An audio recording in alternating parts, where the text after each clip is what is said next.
Hello again, I am Dr. Bartholomew Chatter.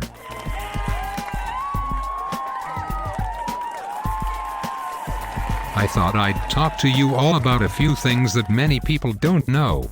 But first, do you like my country home? It's splendiferous to the max, dude. What could be more American, or human for that matter, than escaping the bustle of Utapolis City and my labs for a quiet vacation with Mother Nature? Yes, I could get closer to nature by camping, but then where would I plug in my toaster collection? And without electricity, I would have to power my lasers with the energy from lightning bolts, but that would be a dangerous time-consuming effort. Plus, large storms are infrequent on this island paradise I created.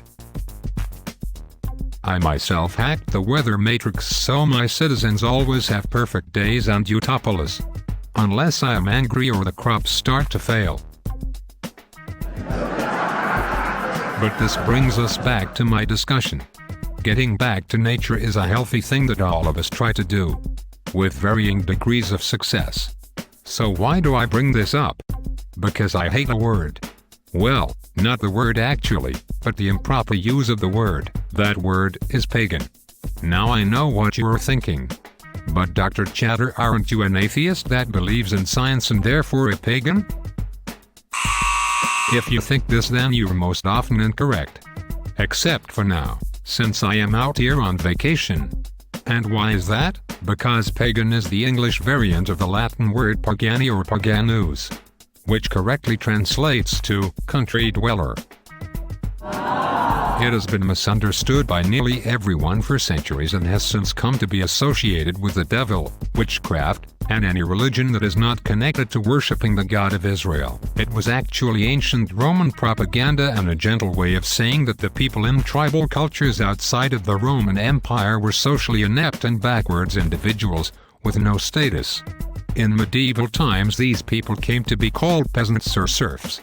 And using the modern slang, the word is equivalent to saying someone is a dumb redneck or hillbilly.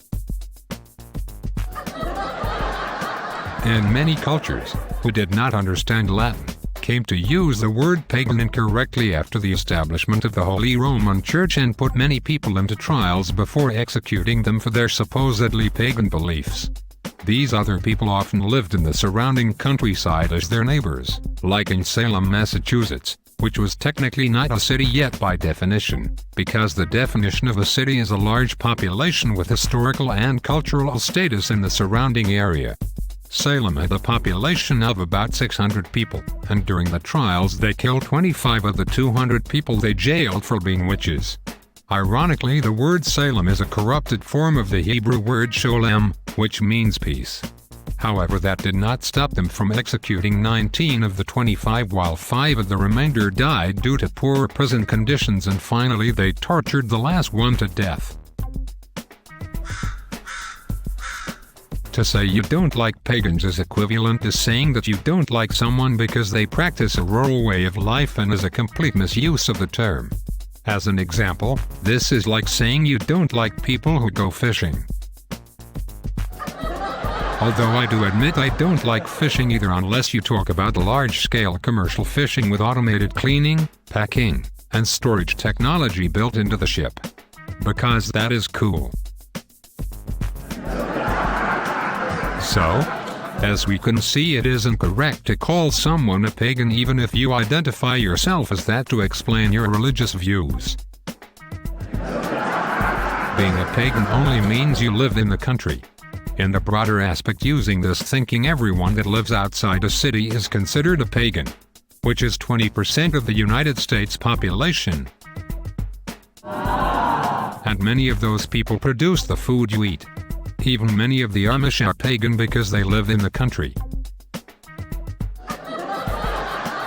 That is why I find it so hard to believe that people could be so misinformed as to say things like, during the time of Julius Caesar, Rome was a pagan city. Seriously, that's dumb. I already established that pagan means country dweller, while Rome was a metropolis in its heyday. And Rome still is quite civilized and a lovely place to visit.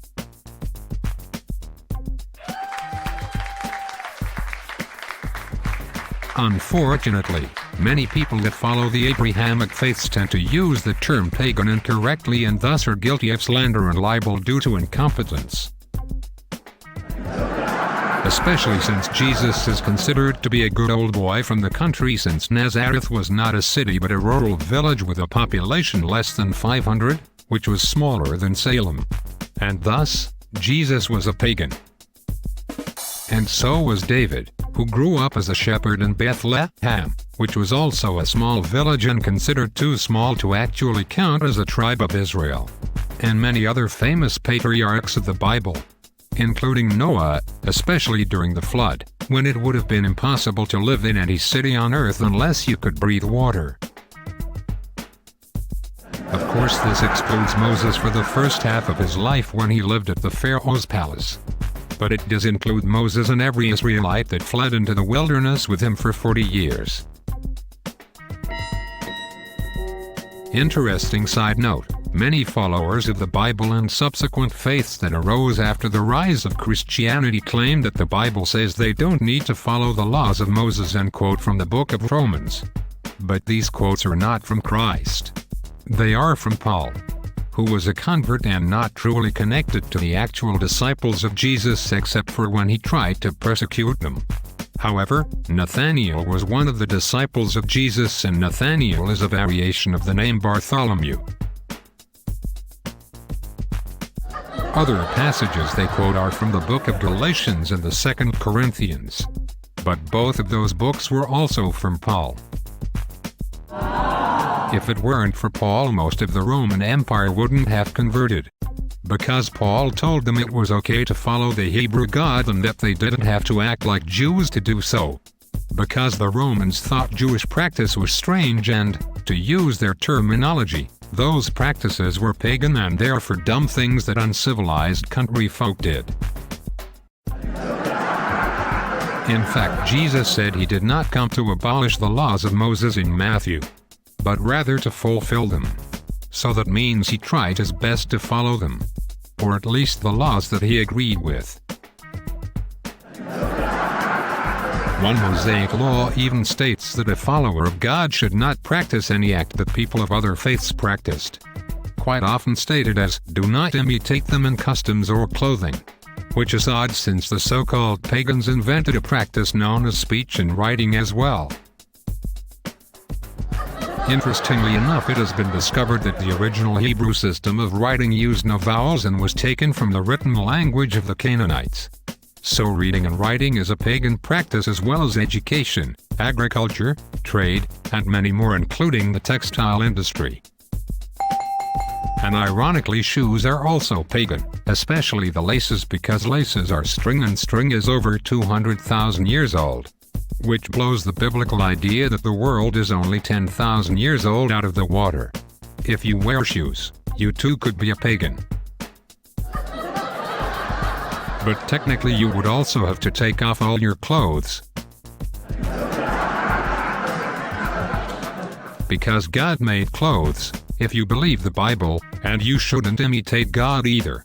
And since he created speech in Genesis, this also means you should also stop talking.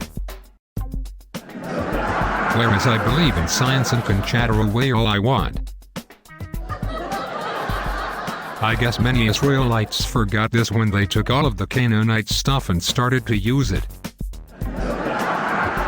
Of course, it's also against Mosaic law to add to and change Mosaic law. And since there are 613 laws written at various periods of time during early Israel's formation, the followers of Judaism probably forgot this law too. Now, I do not really mean any of this as an insult. I am merely pointing out that people often don't really know what they are talking about. Even Jesus said to listen to the elders who sat in the seat of Moses, but not to do as they do, because the elders didn't practice what they preached. That's in Matthew 23 verse 1 through 3. So next time you go on a camping trip or RV across the US, please remember that you are a pagan. Isn't education swell? Good night, and remember that knowledge makes you smarter. With any hope you too can stop saying stupid things. Unless you want me to prove you wrong.